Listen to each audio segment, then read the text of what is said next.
আমি বানাবো লাল শাক।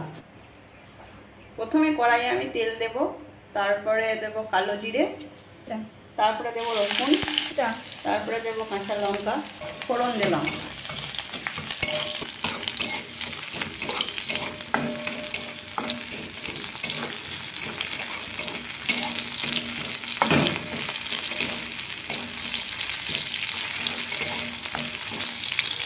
এটা একটু লাল লাল করে ভাজা হয়ে গেলে শাকগুলো দিয়ে দেবো। এরপর আমি শাকগুলো দিয়ে দিচ্ছি।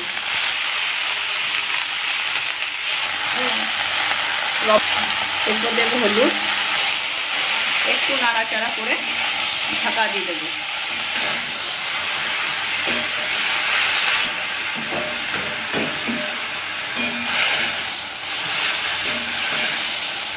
ঢাকা দিয়ে দেবো।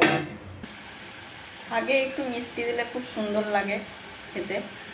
আপনারা যদি মিষ্টি খান তাহলে দিতে পারেন। এরপরে একটু নেড়ে শাক জলটা একটু মরে গেলে তারপর শাকটা নামিয়ে নেব। গরম ভাতের সাথে খেতে লাল কালার শাক ভালো।